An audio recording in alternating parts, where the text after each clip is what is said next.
before we get, Camilla, into the meat of the tax argument that blew up in Prime Minister's questions, let's just hear the lovely romantic relationship between Angela Rayner and Oliver Dowden, because this will be the last time they will see each other across the dispatch box. Deputy Prime Minister. I will miss our exchanges. The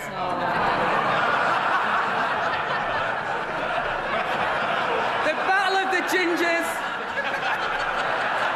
the late nights voting, and in that spirit, Mr. Speaker, I will agree with my right honourable friend. The King does a tremendous job, and so did the late Queen, and the Commonwealth is very important, and that's why the King and the Prime Minister at the moment are working together. Thank you. Oliver Dowden. Well, I thank the Right Honourable Lady for that answer. Our Commonwealth family is brought together by historical and cultural ties, indeed, much like the pair of us. But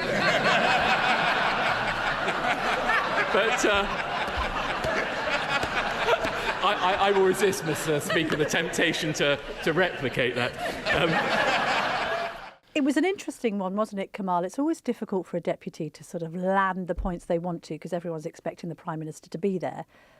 She did a relatively good job, Rayner. I mean, she is an attack dog. She does know how to kind of go for the jugular, and yet she didn't really answer the question she needed to. She didn't answer at all, No. Camilla. I think you're right that she knows how to keep her side happy, i.e. MPs, but anyone watching it would say you weren't answering Oliver Dowden's question because he got her on what baffles so many people when Labour keep telling the world we will not raise taxes on working people.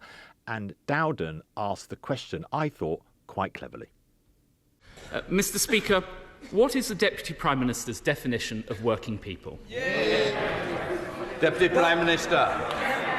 Well, first of all, let me start by welcoming the honourable gentleman to his new place. Today is our first exchange, Mr. Speaker, since he pushed for a July general election. And if his own side hasn't offered him a peerage, I certainly would have.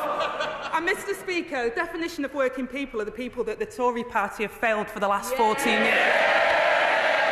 Oliver Dowden. Well, the Deputy Prime Minister stood on a manifesto promising not to raise taxes on working people. It now appears she can't even define who working people are. So I'll give her another go.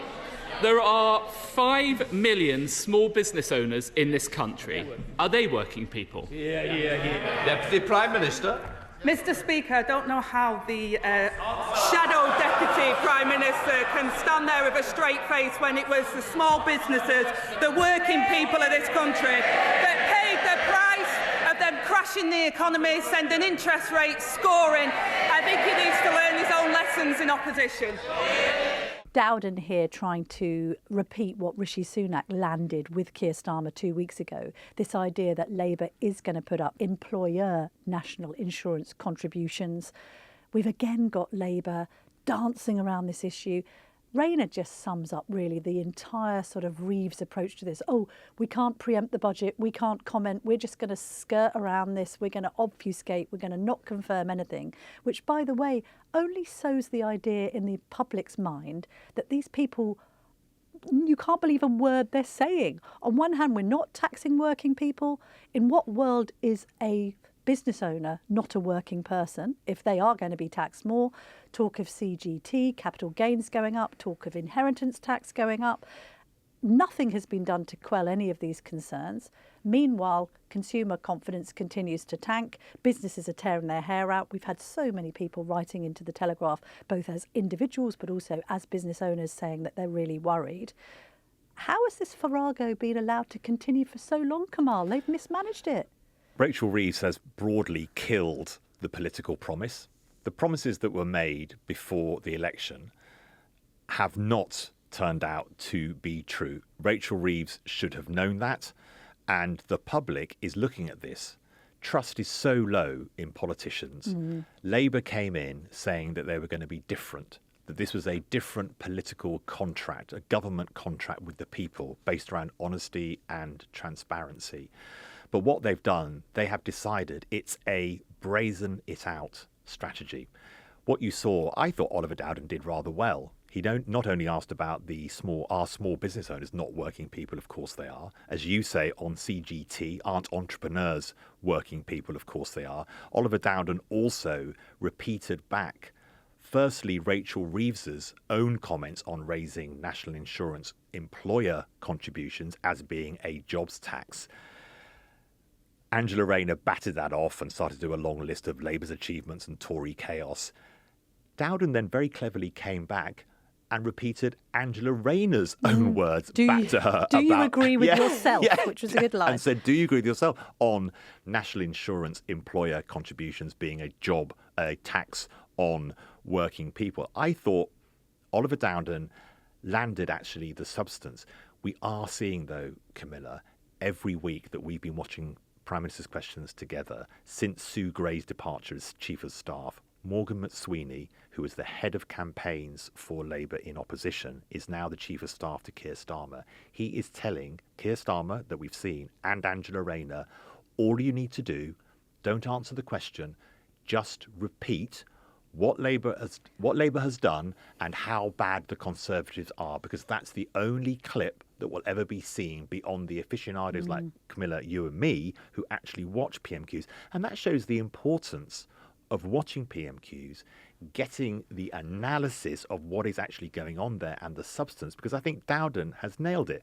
Rachel Reeves has trapped herself in a situation where she must know that what was said in the manifesto in multiple speeches by her, by Keir Starmer and all the other then shadow cabinet ministers, that the message was clear: taxes will not rise. Yeah. That is not true. But you don't need to be a political geek watching PMQs every Wednesday to not notice a couple of things. First of all, if you're moving the goalposts on what working people are, the public will notice. They're going to notice the budget next week. And if it is as catastrophic as is billed, and by the way, this could be a huge expectation management exercise. Yes, golly, that would be huge. Yeah. But if it's as painful as it seems, then of course that's going to have cut through.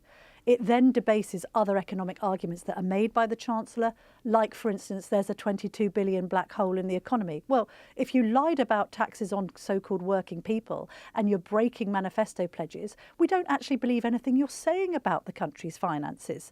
So this is a party that the slogan was very clear, Kamal: change Britain. And the public will see it as just the same old deflection of questions, not answering the question. I know from hosting my GB News show, and you know, there's nothing the public hates more than 100%. Politicians not Yes. answering a straight question with a straight answer. The question today was very clear. What is your definition of working people? And she couldn't define it. And for somebody like Angela Rayner, who sees herself as some kind of red champion of the worker, I'm sorry, that's an error. So I agree with you on a kind of micro level. Does anyone watch the minutiae of PMQs? No, but out on the street, there's a general impression that Labour are not being honest with the public about what they're planning, and that is damaging to them and their reputation for being different to 14 years of Tory rule. Yes, and they know it in their guts.